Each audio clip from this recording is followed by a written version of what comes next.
Assalamualaikum warahmatullahi wabarakatuh। Welcome back to our channel and if you are new welcome to my channel. हम जो है practice paper की series देख रहे थे और आज का जो प्रैक्टिस पेपर का वीडियो है उसमें हम लोग इंग्लिश का पेपर देखने वाले हैं। इससे पहले के जो वीडियोस है जैसे कि ज्योग्राफी या साइंस 2 या उर्दू का जो हमने किया था, जो कि आप नीचे लिंक दी हुई है वहाँ से चेक कर सकते हैं, उसमें जो है हम नवनीत का पेपर सॉल्व कर रहे थे। बट आज जो इंग्लिश का वीडियो है ये जो है हम 2020 का जो बोर्ड का पेपर हुआ था, यानी कि बोर्ड का जो लास्ट रिटन एग्ज़ाम हुआ था उसका जो पेपर था, क्वेश्चन पेपर था, वो वाला सॉल्व करने वाले हैं। और वो चीज़ जो है यानी वो पेपर जो है, क्वेश्चन पेपर, आपको नीचे डिस्क्रिप्शन में लिंक है, वहाँ से आप डाउनलोड कर सकते हैं। पेपर जो है 80 मार्क का था और ये फुल सिलेबस पर बेस्ड था, यानी इसमें जो है उस वक्त रिड्यूस सिलेबस जैसा कुछ नहीं था। तो इसीलिए जो है हो सकता है जो क्वेश्चंस आपको आए या जो चीज़ें या जो पैसेज या जो पोएम आपको दी जाए वो रिड्यूस सिलेबस में से हो सकती है। तो आप लोग जो है उसको एज एन एग्जाम्पल लीजिएगा और अगर वो रिड्यूस सिलेबस में है तो फिर आप उसको स्किप कर दीजिएगा। स्टार्ट करते हैं पेपर। इस तरीके का फर्स्ट पेज होता है और ऊपर सारी डिटेल लिखी होती है। जैसे 3 घंटे का पेपर है आपका और 80 मार्क का है इंग्लिश थर्ड लैंग्वेज का, यानी कि जो उर्दू मीडियम को होती है और एक और मीडियम को होती है गेस। तो वो जो थर्ड लैंग्वेज इंग्लिश है 80 मार्क वाला वो पेपर है। ऊपर जो आपको सीट नंबर का कॉलम दिया होता है, जहाँ आपको सीट नंबर लिखना है। और वो लिखने की वजह ये भी होती है कि अगर जो है चीटिंग के लिए बच्चे जो क्वेश्चन पेपर एक्सचेंज करते हैं तो वो ना हो, इसीलिए सबको अपने क्वेश्चन पेपर पर सीट नंबर लिखनी होती है। इंग्लिश का पेपर पैटर्न आप जानते हैं। सबसे पहला सेक्शन जो है वो आपको लैंग्वेज स्टडी का है 10 मार्क्स का, जिसमें जो है आपको सारी 5 to 8 या 8 to 10 के ग्रामर पर बेस्ड चीज़ें पूछी जाती है। बहुत सिंपल होता है और इसमें आप लोग जो है ऑलमोस्ट आउट ऑफ मार्क्स जो है स्कोर कर सकते हैं इस सेक्शन में। पहला है डू एस डायरेक्टेड। इसमें जो है आपको 4 दिए रहेंगे सवाल, हर एक पर हाफ मार्क्स है। आपको मिसिंग लेटर्स फिल करके वर्ड बनाना है। उसके बाद आपको अल्फ़ाबेटिकल ऑर्डर है। देन आपको पंचुएट द सेंटेंस है और लास्ट जो फोर्थ है इसमें वो ये है कि आपको एक बड़ा वर्ड दिया जाएगा, उसमें से आपको छोटे छोटे मीनिंगफुल वर्ड्स बनाने हैं। आंसर देखते हैं। सबसे पहले जो है काफ़ी सिंपल सी चीज़ है, जैसे corner, focus, health and traffic. तो इसमें आपको NO L और R ये 4 अल्फ़ाबेट फिल करने हैं। उसके बाद जो है जो अल्फ़ाबेटिकल ऑर्डर होता है उसमें 2 तरह का होता है। एक पहला जो होता है वो उसमें चारों जो वर्ड्स होंगे वो अलग अलग अल्फ़ाबेट के होंगे, यानी कि अलग अलग लेटर से स्टार्ट होंगे। तो यहाँ पर है फ्रंट, बेगर, एंशियंट और अर्थ। तो ए पहले आया, देन बी, उसके बाद ई एंड देन एफ। तो ancient, beggar, earth and front. फिर जो सेकंड क्वेश्चन इसमें दिया होगा यानी अल्फ़ाबेटिकल ऑर्डर में, उसमें जो है चारों सेम अल्फ़ाबेट से शुरू होंगे, यानी कि यहाँ पर जैसे दिया है के से स्टार्ट हो रहे हैं, knocking, kidnap, knitting and killed. तो इसमें जो है आपको सेकेंड लेटर और थर्ड लेटर को देखते हुए जो है अल्फ़ाबेटिकल ऑर्डर सेट करना है। पहला आएगा kidnap, then killed, then knitting and then knocking. Next is punctuate the following. अब पंचुएशन के रूल्स या इस पूरे लैंग्वेज स्टडी यानी सेक्शन 1 का जो रूल है मैंने एक अलग से सेपरेट वीडियो में पूरा एक्सप्लेन किया था और इसकी लिंक भी मैं डिस्क्रिप्शन बॉक्स में दे दूंगी। तो अगर आपको इस सेक्शन में यानी इस सेक्शन फर्स्ट में पूरा स्कोर करना है तो वो वीडियो ज़रूर देखिएगा।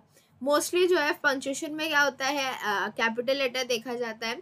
सेंटेंस के लिए जो है क्वेश्चन मार्क, फुल स्टॉप और जो प्रॉपर नाउन है उसका कैपिटल लेटर, और जो है जो कॉमा होता है या फिर जो अपॉस्ट्रोफी होती है, डबल इन्वर्टेड कॉमाज होते हैं, यही सारी चीज़ें होती है एकदम बेसिक सी।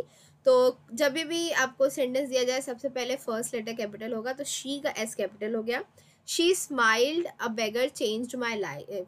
तो ये जो है एक सेंटेंस है, तो शी स्माइल्ड, उसके बाद comma and then double inverted commas में a beggar changed my life. What's your opinion on the future of Indian boxing, ask the interviewer. ये भी एक तरह से सेंटेंस है यानी क्वेश्चन पूछा है, तो ये भी जो है डबल इन्वर्टेड कॉमर्स में होगा। तो what's your opinion on the future of Indian boxing, सवाल है इसीलिए क्वेश्चन मार्क, और इंडियन जो है वो प्रॉपर नाउन है इसीलिए I capital. Ask the interviewer last पे full stop. Next is unbeatable word दिया है। इससे आपको कम से कम जो है 4 वर्ड्स बनाने हैं, जिसमें कम से कम 3 अल्फ़ाबेट जो है होने चाहिए, 3 लेटर्स होने चाहिए और वो भी अनबीटेबल में से ही होने चाहिए। यहाँ पर मैंने अब इससे सवाल में बहुत सारा बना सकते हैं वर्ड्स, तो कोशिश करिए एक्स्ट्रा ही बना के आने। जस्ट अगर कुछ गड़बड़ हो तो आगे जो है आपके पास ऑप्शन रहे मार्क्स के लिए, इसीलिए। तो बीट बनेगा 8, table, tab, able, bat, enable, और भी बनेंगे बट मैंने जो है यहाँ पे इतना बनाकर स्टॉप कर दिया। सो ये हमारे फर्स्ट 4 क्वेश्चंस थे। नेक्स्ट है हमारा जो 5th क्वेश्चन होता है, इसमें वो है write the related word as shown in example. यहाँ पर आपको रिलेटेड बीच में एक वर्ड दिया होगा, उससे रिलेटेड वर्ड लिखने हैं, लेकिन एक्चुअली क्या लिखना है ये आपको खुद ही आइडेंटिफाई करना होता है। जैसे वाटर है, वाटर के साथ यहाँ पर कूल दिया हुआ है, वाटर कूल है यानी कूल वाटर है यानी कि ये ठंडा पानी है, तो हमको क्या पता चल रहा है, उसकी एक एडजेक्टिव पता चल रही है। तो यहाँ पर है कि वाटर के एडजेक्टिव्स लिखने हैं। अगर वहाँ पर रिवर होता फॉर इन केस तो नाउन होता, तो यानी हमको वाटर से रिलेटेड नाउन लिखने। अगर वहाँ पर फ्लो वर्ड होता यानी कि वर्ब है, बह रहा है, तो फिर हमको वाटर से रिलेटेड जो है वर्ब लिखने होते। तो ये चीज़ आपको आइडेंटिफाई करनी है जो वहाँ पर एक्स्ट्रा एक वर्ड दिया होगा उससे। सो वाटर जो है पहला कूल है, उसके बाद हम लिखेंगे यहाँ पर हॉट वाटर है, होली वाटर है, pure water, clean water, dirty water, आप जो है लिख सकते हैं। Next is complete the word chain of noun. यहाँ पर देखिए मेंशन है, यानी आपको जो वर्ड लिखने हैं, जैसे हम अंताक्षरी खेलते हैं बिल्कुल उस तरह से लास्ट जो लेटर है उससे हमको नया वर्ड बनाना है और वो वर्ड नाउन होना चाहिए। अगर सवाल में एडजेक्टिव मेंशन है तो एडजेक्टिव लिखना है, वर्ब मेंशन है तो वर्ब लिखना है। और फिर लास्ट में जो क्वेश्चन बी है 2 मार्क्स का, वो जो है इसमें आपको अटेम्प्ट एनी वन है फर्स्ट क्वेश्चन में, यानी या तो आप टू बी नो एज से एक मीनिंगफुल सेंटेंस बनाइए या फिर दिस इज द स्कूल, ये एक सेंटेंस है, इसके आगे आपको क्लॉज यानी विच, वेयर, हाउ जैसे वर्ड्स को इस्तेमाल करते हुए एक आगे जो है बड़ा सेंटेंस लिखना है, यानी उसको एक्सपांड करना है। तो आंसर देखते हैं। सबसे पहले जो है यहाँ पर मैंने एकदम सिंपल से वर्ड्स लिए, जैसे रोड, डी से डक, के से काइट, ई से एग और जी से गेट। यहाँ पर जो है 4 ही ब्लैंक्स थे तो मैंने 4 ही फिल किए, आप चाहे तो थोड़ा सा लंबा आगे बना दीजिएगा, कोई बात नहीं है। उसके बाद अटेम्प्ट एनी वन में जो है नोन एज का मतलब होता है कि जाना जाता है, तो एक हमने जर्नल सेंटेंस लिया कि he is known as the king of basketball as he always score the most in the game, यानी वो गेम में हमेशा सबसे ज़्यादा स्कोर करता है, इसलिए उसे बास्केटबॉल के किंग के नाम से भी जाना जाता है। या फिर Gandhi ji is known as a man of principle, यानी कि गांधी जी जो है उसूलों वाले आदमी थे, इसे जाने जाते थे। उसके बाद जो सेकंड है, यानी कि या तो पहला कीजिए या तो दूसरा कीजिए, तो सेकंड जो है वो है दिस इज़ द स्कूल। अब इसके आगे आप जो है कुछ भी जोड़ सकते हैं, मैंने यहाँ पर 2 लिखा है, जैसे this is the school where I met my best friend, यानी ये वो स्कूल थी जहाँ मैं अपने बेस्ट फ्रेंड से मिली थी। या this is the school where Pandit Nehru studied, या फिर आप लिख सकते हैं this is the school where I had my basic education और अर्ली एजुकेशन, या this is the school where I graduate from और where I passed my SSC from, ऐसा कुछ आप जो है लिख सकते हैं। सो यहाँ पर आपको एक्सपांड करना होता है। नेक्स्ट जो इसका बी है या जो उसका सेकंड है वो है कि यहाँ पर या तो आपको प्रीफिक्स या सुफिक्स लगाकर नया वर्ड बनाना है, या फिर आपको जो है 2 जो है वर्ड दिए हैं उससे सेंटेंस बनाना है, 2 में से किसी एक पर जो है सेंटेंस बनाना है। तो बहुत सिंपल सी चीज़ है, केयर का केयरफुल हो जाएगा, हेल्दी का अनहेल्दी हो जाएगा, केयर का केयरलेस भी हो सकता है। और जो दूसरा है केयर को जो है हमको सेंटेंस में इस्तेमाल करना है, तो please handle with care the वास इज़ फ्रेजाइल, यानी कि वास जो है थोड़ा नाजुक है इसलिए उसे संभाल कर उठाइए। या फिर टेक केयर वाले मीनिंग में भी आप लिख सकते हैं, जैसे please take care, take a good care of your health, और you should take care of your health of, और you should take care of your grandmother's health, ऐसा कुछ जो है दोनों मानी में नहीं, एक वर्ड के कई माने होते हैं तो आप किसी भी मानी में ले सकते हैं। हेल्दी, तो healthy eating leads to a healthy life, यानी आप अच्छा खाएंगे तो आप ज़िंदगी अच्छी गुजारेंगे इस तरीके से। तो ये जो हमारा सेक्शन 1 था। Now coming to the section 2 जहाँ पर हमको पैसेज दिए गए हैं। यहाँ पर जो है लोग कहते हैं कि आपको पैसेज को टाइम देना चाहिए, उसको 2-4 बार रीड करना चाहिए एंड देन आंसर्स लिखने चाहिए, बट आई वुड से कि ये सारी चीज़ें आपकी किताबी है, आप जो है पूरा साल भर इस चीज़ को पढ़े हैं, तो आपको जो है इस पर कम से कम टाइम स्पेंड करना चाहिए, क्योंकि ये सारे चैप्टर्स, ये स्टोरी आपको मालूम है, आपने पढ़ रखी है और आप जो है पूरी तरीके से समझ चुके हैं, तो इसीलिए जो है आप सिर्फ ऊपर से 1 से 2 बार रीड करेंगे पैसेज, उतना भी इनफ होगा आप लोगों के लिए। तो पैसेज को जो है बहुत ज़्यादा टाइम मत दीजिए, बहुत ज़्यादा अंडरलाइन और हाईलाइट नहीं करते बैठिए वहाँ।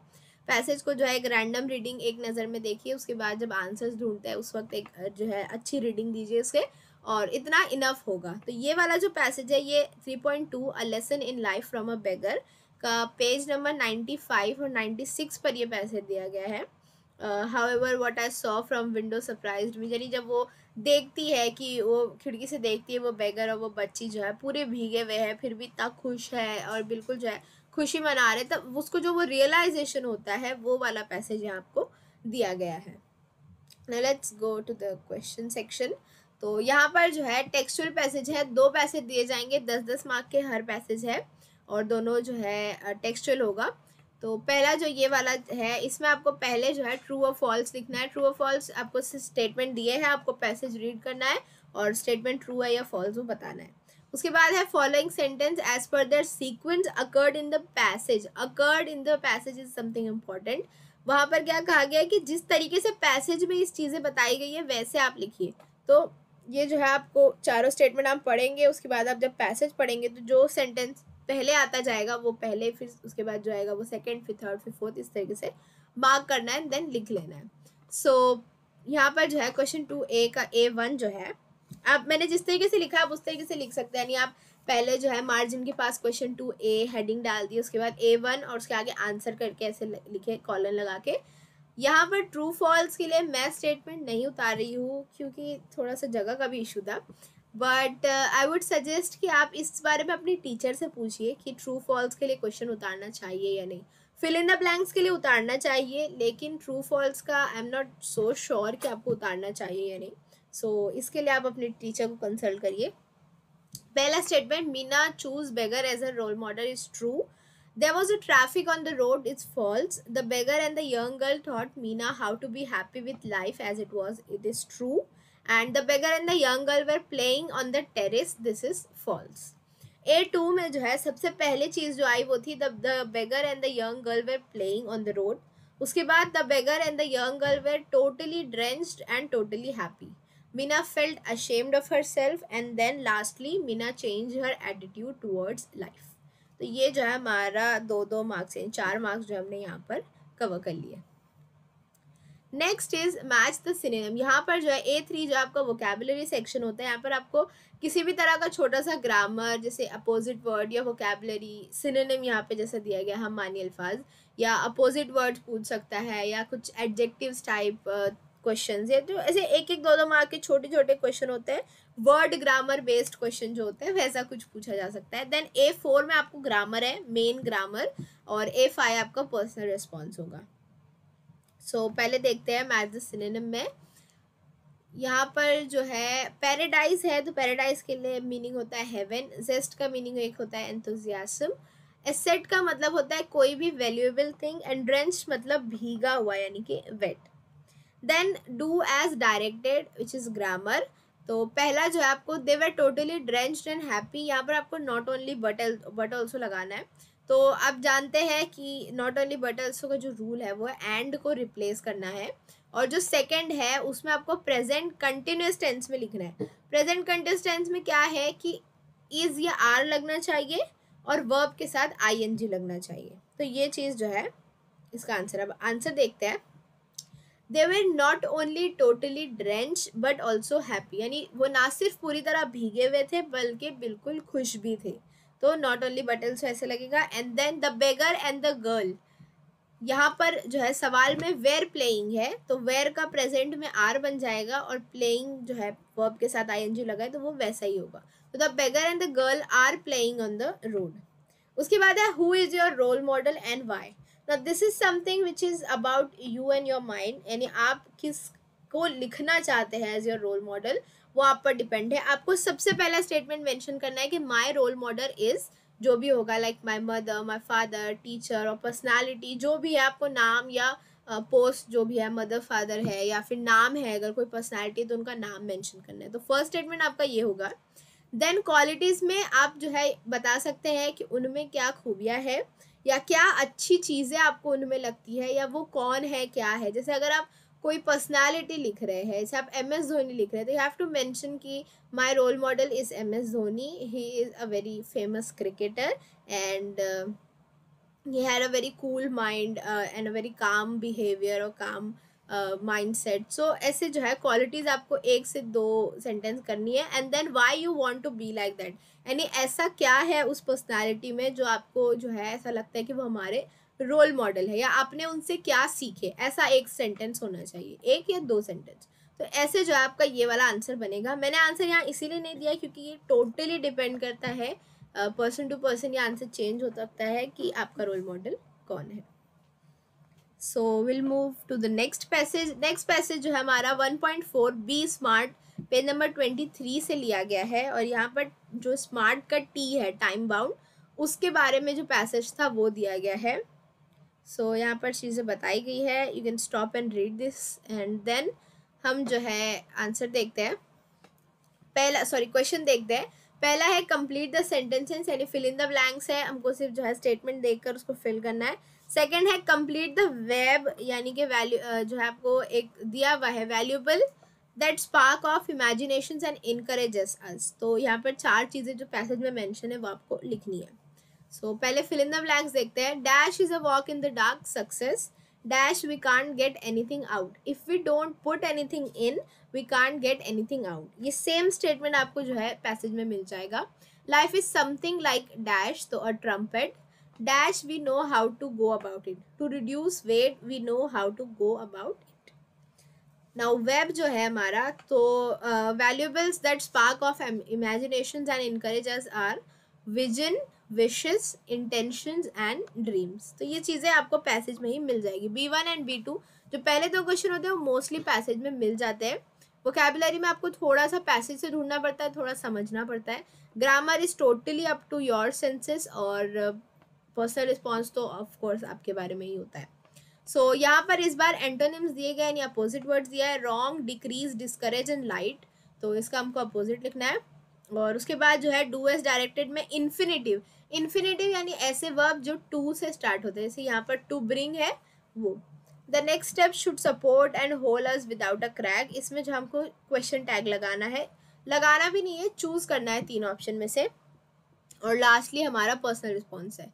तो आंसर देखते हैं। सबसे पहले है रॉन्ग, तो right, decrease, increase, discourage, encourage and light का डार्क।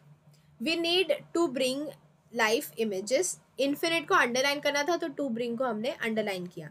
अब जो है जो सेकंड हमारा है क्वेश्चन टैग, तो क्वेश्चन टैग में आपको ये 2 चीज़ मालूम होनी चाहिए, जो भी हेल्पिंग वर्ब या ऑक्सिलरी वर्ब वहाँ लगा होगा, जैसे यहाँ पर शुड है तो वो आपको देखना है, और आपको देखना है कि सेंटेंस में नॉट का इस्तेमाल हुआ है या नहीं। अगर सेंटेंस में नॉट इस्तेमाल हो रहा है तो क्वेश्चन टैग में जो है नॉट नहीं लगेगा। अगर सेंटेंस में नॉट जो है मेंशन किया गया है तो टैग में जो है नॉट या एन अपोस्ट्रोफी टी ये मेंशन नहीं होगा। अगर सेंटेंस में जो है मेंशन नहीं किया गया है तो क्वेश्चन टैग में मेंशन होगा। जैसे यहाँ पर शुड है तो हमको शुड नॉट लगाना होगा। तो यहाँ पर जब तीनों ऑप्शन आप देखें तो पहला है शुड इट, डोंट इट और शुड नॉट इट, तो शुडंट या शुड नॉट जो है वो हमारा सही ऑप्शन होगा। Then last is write any 4 qualities of a successful person. ना आप ये चीज़ पैसेज पढ़कर भी इमेजिन करके लिख सकते हैं, या आपको अगर समझता है ये आंसर, लाइक आप अगर खुद से इतना लिख सकते हैं तो आप जो है डायरेक्टली अपना आंसर भी लिख सकते हैं। जैसे मैंने लिखा है, in my opinion a successful person is one who has a clear goals and ambition of life. यानी पहली क्वालिटी कि जो सक्सेसफुल इंसान होते हैं उनका जो गोल है वो क्लियर होता है, उनको अपनी लाइफ में क्या करना है वो चीज़ के बारे में वो क्लियर होते हैं। Second, a successful person work hard and smart to achieve the goal, यानी वो सिर्फ हार्ड वर्क नहीं करते बल्कि वो स्मार्ट वर्क भी करते हैं अपना गोल अचीव करने के लिए। थर्ड, ही और she never give up on their dream and keep on trying even when they failed. यानी जो भी वो शख्स होंगे, जो भी वो सक्सेसफुल पर्सन होगा, वो कभी गिव अप नहीं करते हैं और वो जो है फेल होने के बाद भी ट्राई करते रहते हैं। And lastly, for me a successful person focus on their goal as well as the people around them, यानी कि वो अपने ज़िंदगी के मकसद के साथ साथ अपने आसपास जो लोग हैं उन पर भी ध्यान देते हैं। तो ये मेरे हिसाब से सक्सेसफुल पर्सन की क्वालिटीज़ थी। अगर आप जो है इससे एग्री करते हैं तो आप ये लिखिए, अगर आप इससे डिसएग्री करते हैं तो आप अपना भी लिख सकते हैं। That's totally up to you. Now we come to the section 3, और ये जो हमारा पोएम सेक्शन है। पोएम सेक्शन में सबसे पहली पोएम जो आपको दी गई है वो है इफ़ पोएम का 2 आपको स्टेंजा दिए गए। If you can keep your head when all about you, यहाँ से लेकर stoop and build them with worn out tools. So ये जो हमारा पैसेज या पोएम का जो है सेक्शन स्टैंजा दिया गया है 2. नाउ क्वेश्चन देखते हैं. तो पोइट्री सेक्शन भी 10 मार्क की होगी. इसमें 5 मार्क का आपको एक पैसेज देकर सवाल पूछा जाएगा, 5 मार्क का आपको अप्रिसिएशन होगा. सो पहला है match the following.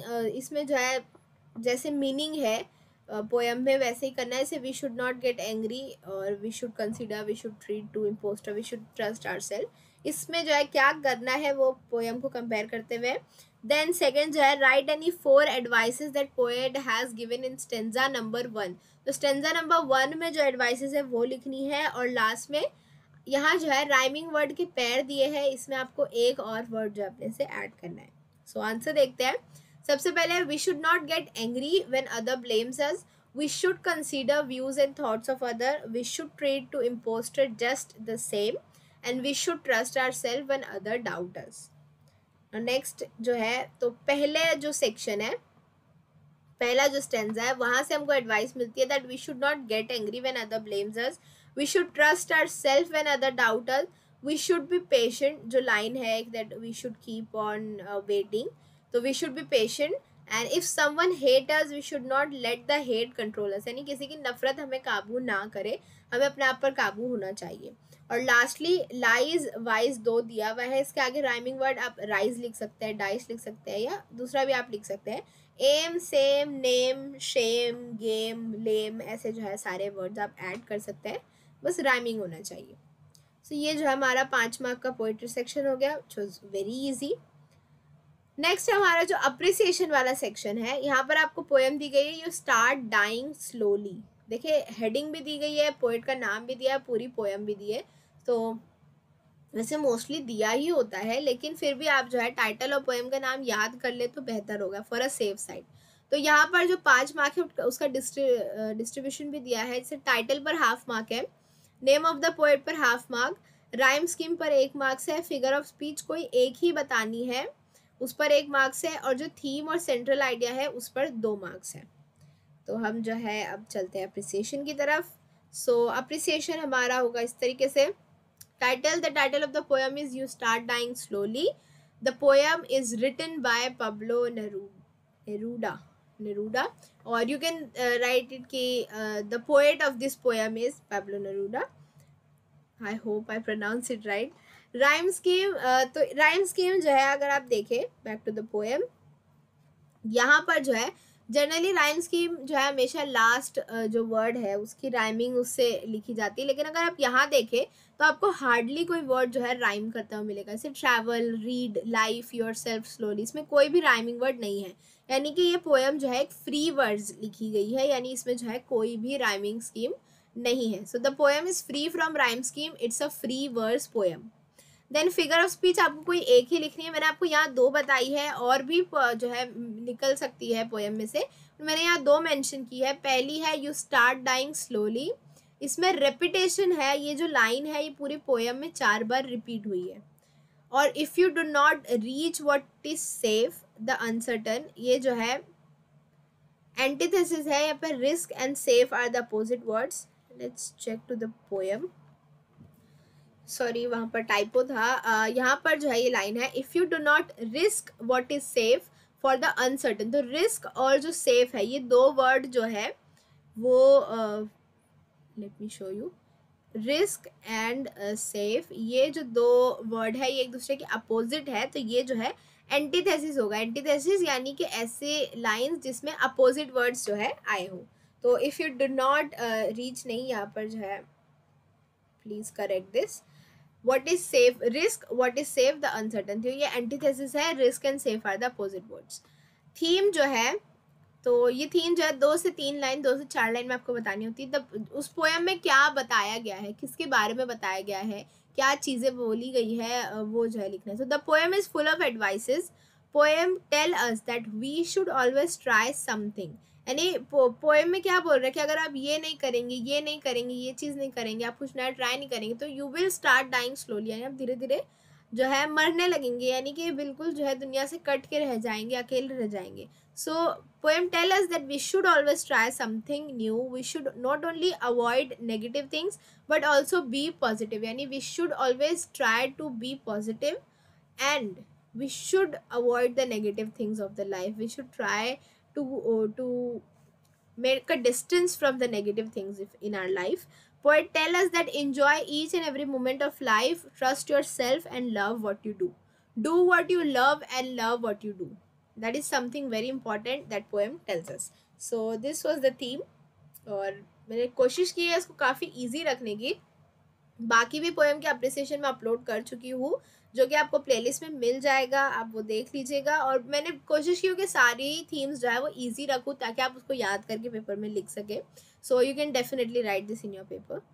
Now coming to the section 4 which is the non textual passage. ये 15 मार्क का होता है, जिसमें 10 मार्क आपको जैसा पैसेज हमने टेक्सुअल देखा था बिल्कुल उसी पैटर्न पर नॉन टेक्सुअल पैसेज है, और 5 मार्क की आपको समरी लिखनी है इसी पैसेज की. So this passage is generally about the pink city Jaipur of Rajasthan in India. और बताया गया है कि जो राजस्थान की सिटी है वहाँ का कल्चर इतना रिच है, हेरिटेज इतना रिच है कि जो यूनेस्को की हेरिटेज टीम है उसने जो है जयपुर को जो यूनेस्को की वर्ल्ड हेरिटेज साइट है उसमें जो है मेंशन किया है. और उसके बाद जो बताया गया कि अहमदाबाद जो है फर्स्ट सिटी थी इंडिया की जो मेंशन हुई थी. और लास्ट में जो है यूनेस्को का काम बताया कि यूनेस्को ऐसा क्यों करता है. Like UNESCO seeks to encourage the identification, protection and prevention of cultural and natural heritage around the world consider to be an outstanding value of humanity. यानी वो जो है पूरी दुनिया के कल्चर नेचुरल हेरिटेज को ढूंढता है, प्रोटेक्ट करने की कोशिश करता है, प्रिवेंट करता है और उसको जो है सेफ रखने की हर तरह से कोशिश करता है. So it's generally a very general knowledge passage, यानी इसमें काफ़ी डेट्स, नाम्स और जगह मेंशन की गई है. सो पहला जो हमारा फिल इन द ब्लैंक है, Jaipur was founded by dash Sawai Jai Singh second. Dash is the first Indian heritage city, Ahmedabad. Dash declared Jaipur as World Heritage City UNESCO and Jaipur is in Dash state, Rajasthan. ये चारों चीज़ें आपको passage में मिल जाएगी. Next question is what does UNESCO seek to, what is it considered to be? Last जो 3 line मैंने अभी read की थी that will be the answer for this. And find any 4 adjective from the passage. तो आपको बहुत से adjective मिलेंगे. Will write 4 to 6. यानी अब थोड़ा एक्स्ट्रा अगर मिल जाते हैं तो वो लिखने की कोशिश करिए for a safe side. Then do as directed. पहला जो है आपको करेक्ट वॉइस सेंटेंस जो है चूज करना है, और सेकंड आपको WH क्वेश्चन बनाना है. Then lastly we have personal response. तो देखते हैं आंसर. पहला यूनेस्को का मैंने अभी आपको आंसर बता दिया, I had just read this. So last की जो 3 लाइन है वही. और फाइंड एनी 4 एडजेक्टिव्स, तो मैंने यहाँ पर लिखा है cultural, historical, artistic and outstanding. उसके अलावा भी आपको मिल जाएंगे. उसके बाद A4 जो है डू एज डायरेक्टेड, जिसमें पहला है चूज द करेक्ट वॉइस. तो वॉइस जो है इसमें वर्ब को अगर हम देखें तो वर्ब हमेशा जो है वॉइस में पास्ट में चले जाता है, सॉरी यस पास्ट में चला जाता है. I was a bit confuse. तो फाउंडेड जो है फाइंड एक्चुअल वर्ब है तो ये पास्ट में जाएगा यानी फाउंड होगा. तो हमारा जो बी ऑप्शन है सवाई जय सिंह फाउंड जयपुर, ये जो है हमारा करेक्ट होगा. Then India had proposed dash which is sorry underlined word is nomination for Jaipur. तो यहाँ पर जो है जैसे कि इंडिया ने जो है जयपुर के लिए नॉमिनेशन प्रपोज किया था, तो हम सवाल क्या करेंगे, इंडिया ने क्या किया था. तो what had India proposed. The lastly A5 which is personal question, personal response. Do you like to visit historical places? Why? Now it's up to you that you like it or not. अगर आप चाहे तो उसका answer negative में भी लिख सकते हैं. You can write that I don't like to visit historical places. I found it boring, or the places are too old or not too maintained, and no people are very much like you can say people are not behaving there, they are polluting their places, they are destroying all the monuments. So you can write it like this. यानी अगर आपको negative में लिखना है तो आप ये सारी चीज़ें मेंशन करके भी लिख सकते हैं. But if you like to visit historical places then you can refer to this answer. And I personally like it. So yes, I like historical places. जब भी आपको ऐसे डू यू लाइक और नॉट, या do you you do this और not वाला पूछता है ना, जैसे यस और नो वाला पूछता है, तो सबसे पहला सेंटेंस आपका यही होना चाहिए that you agree with it और नॉट. यानी आपको यस या नो में पहला सेंटेंस लिखना है. तो yes, I like historical places because, अब वाई का आंसर देंगे तो because these places are link with the traditions and heritage of that region. सबसे पहली चीज़ कि वो वहाँ की हिस्ट्री से, वहाँ के ट्रेडिशन से, वहाँ के लोगों से, कल्चर से कनेक्टेड होती है, इसलिए मुझे पसंद है. Visiting Indian historical places such as different monuments, forts, caves gives you fun experience and knowledge about it. Of course जब आप कोई भी जगह घूमते हैं, स्पेशली इंडिया की कोई भी हेरिटेज, कल्चरल हेरिटेज घूमते हैं, तो वहाँ पर जो है एक अलग सा मज़ा होता है, एक नया एक्सपीरियंस होता है. और वहाँ पर जो है वो सारी चीज़ें, जैसे अगर आप किलों की बात करें तो आप when you go to the forts you are surrounded with that kind of environment. यानी वो उस तरीके का जो स्ट्रक्चर है, उस तरीके की सारी डिज़ाइनिंग है, वहाँ पर जो चीज़ें रखी होती है उस टाइम पीरियड की, तो वो सारी चीज़ों से एक अलग सी फील आती है, एक अलग से एक्सपीरियंस होता है. And of course will get knowledge about those period. So इतना जो है लिखे, यानी हमने वाई का जवाब दे दिया कि क्यों पसंद है. आपकी वजह कोई और भी हो सकती है पसंद होने की, it's totally fine. Delhi, Jaipur and Hyderabad are few of my most favourite historical places. यहाँ पर आप कोई जगह या कोई मॉन्यूमेंट जो है वो मेंशन कर सकते हैं. सो ये हमारा जो है नॉन टेक्सचुअल पैसेज का पैसेज सेक्शन था. अब हम जो है समरी सेक्शन देखेंगे. तो समरी पर मैंने एक पूरा सेपरेट वीडियो बताया था, जिसमें मैंने आपको बताया था कि समरी में आपको क्या करना चाहिए, क्या नहीं करना चाहिए, और कौन सी ऐसी चीज़ें हैं जो आपको पैसेज में मार्क करनी चाहिए समरी लिखते वक्त.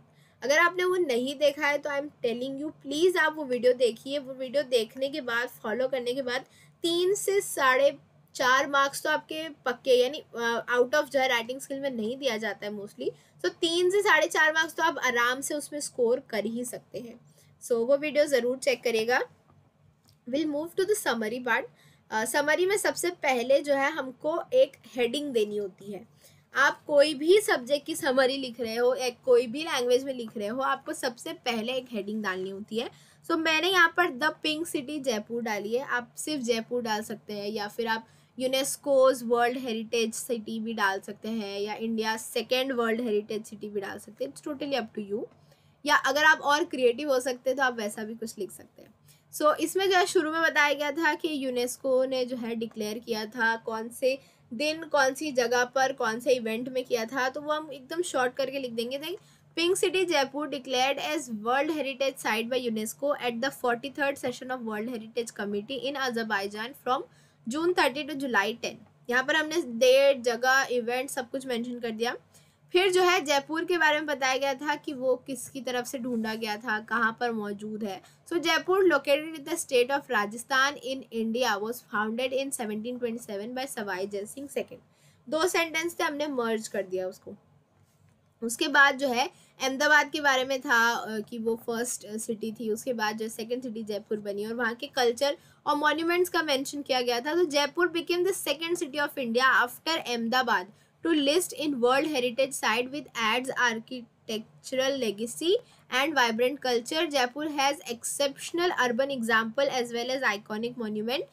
यहाँ जो है मतलब इतना तो ऊपर दिया हुआ था, उसके बाद हमने वो मॉन्यूमेंट वाला पार्ट जो है फॉर एग्जाम्पल करके ऐड कर दिया, जैसे such as Govind Dev temple, हवा महल, Jantar Mantar, city palace etcetera.